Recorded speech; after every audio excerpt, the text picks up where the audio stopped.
Hello everyone, this is your Shankar. So today our topic is how to generate first time UAN number. So previous గా చూసుకుంటే ఈ UAN number అనేది మనకు company వాళ్ళే create చేసేటోళ్ళు, కానీ పిఎఫ్ ఆఫీస్ కి చాలా రిక్వెస్ట్లు వస్తున్నాయి. సార్ మాకు తెలియకుండానే మా UAN నెంబర్ క్రియేట్ అయ్యింది, వేరే ఎక్స్ కంపెనీ వాళ్ళు మా UAN నెంబరు మా పర్మిషన్ లేకుండా క్రియేట్ చేశారు, ఆ పిఎఫ్ ను డిలీట్ చేయండి. ఇలాంటి రిక్వెస్ట్లు ఎస్పెషల్లీ కోవిడ్ తర్వాత చాలా రావడం వల్ల పిఎఫ్ గవర్నమెంట్ చాలా మార్పులు తీసుకొని వచ్చింది.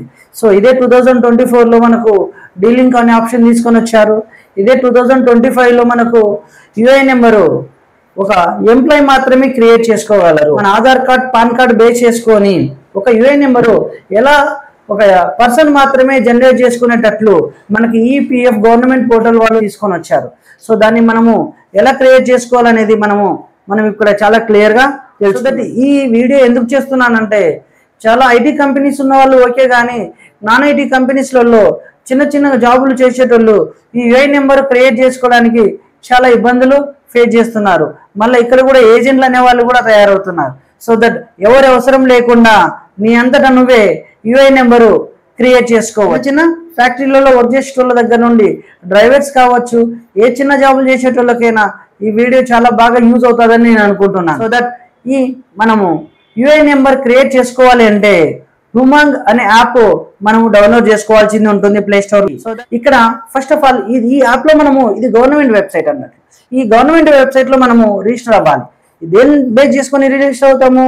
మన ఆధార్ కార్డుకి ఏదైతే మొబైల్ కనెక్ట్ అయి ఉందో, లింక్ అయి ఉందో, అదే నెంబర్తోనే మనం ఉమాంగ్ యాప్ లో మనము రిజిస్టర్ అవ్వాల్సింది ఉంటుంది. దానికి గాను మనం మొబైల్ నెంబర్ ఇస్తే చాలు, ఓటీపీ ఆటోమేటిక్గా జనరేట్ అవుతుందండి. దాన్ని యూజ్ చేసుకొని మనము ఇక్కడ ఏం పిన్ నెంబర్ అనేది మనము క్రియేట్ చేసుకోగలరు.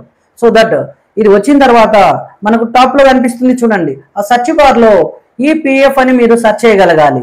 ఈ ఈపీఎఫ్ అని సెర్చ్ చేయగానే అక్కడ మీకు చాలా ఆప్షన్స్ కనిపిస్తాయి. అందులో ఈ సర్వీస్లలో ఏది చూస్ చేసుకోవాలి? UAN నెంబర్ అకౌంట్ జనరేషన్ అని ఉంటుంది. ఆ ఆప్షన్ మీరు చూస్ చేసుకోగలగాలి. అది క్లిక్ చేయగానే మళ్ళీ మిమ్మల్ని ఏమడుగుతారు? ఏ డిస్ట్రిక్ట్ నుండి ఉన్నారు, ఏ స్టేట్ నుండి ఉన్నారు, ఈ 2 క్వశ్చన్లకు మీరు అక్కడ సెలెక్ట్ చేసుకోవాల్సింది ఉంటుంది.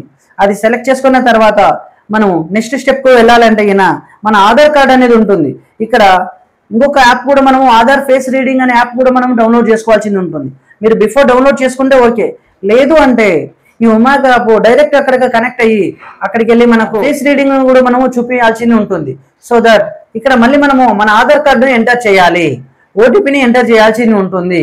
ఈ 2 మీరు సక్సెస్ఫుల్ గా కరెక్ట్ గా డీటెయిల్స్ ఇవ్వగలిగితే, ఏది మళ్ళీ చెప్తున్నా, మీరు ఏదైతే మొబైల్ నెంబర్ వాడుతున్నారో ఆ మొబైల్ నెంబర్ పక్కాగా ఆధార్ కార్డుకు లింక్ అయి ఉండాలి సుమా. Don't forget about that. So ఈ ఓటీపీ మీరు ఇవ్వగానే ఆటోమేటిక్ గా మీకు UAN నెంబర్ అనేది సక్సెస్ఫుల్ గా జనరేట్ అవుతుంది. ఓకే, సో మీకు డైరెక్ట్ గా అక్కడ నుండి మనకు నార్మల్ మెసేజ్ వస్తుంది. So don't forget about that. దీన్ని తీసుకొని వెళ్ళి మీరు కంపెనీలో ఇస్తే ఈ UAN నెంబర్ బేస్ చేసుకుని కంపెనీ వాళ్ళు మీకు పిఎఫ్ అనేది క్రియేట్ చేస్తారు. చాలా ఇప్పుడు మనం రెగ్యులర్ గా చూసుకునే విషయాలలో బిఫోర్ ఎలా ఉండే, కంపెనీ వాళ్ళు UAN నెంబర్ క్రియేట్ చేసి కంపెనీ వాళ్ళే మనకు పిఎఫ్ క్రియేట్ చేయడం వల్ల చాలా మిస్యూజ్ అవుతుంది, ఎంప్లాయీకి ఇబ్బంది అవుతుందనే ఇంటెన్షన్తోనే మన భారత గవర్నమెంట్ ఈ పిఎఫ్ డిపార్ట్మెంట్ వాళ్ళు ఈ పాలసీని తీసుకొని వచ్చారు. సో దట్ మీకు ఈ పిఎఫ్ గురించి మీకు ఇంకా ఏమైనా క్వశ్చన్స్ ఉన్నా కూడా please comment here. We will get back to you soon. All the best.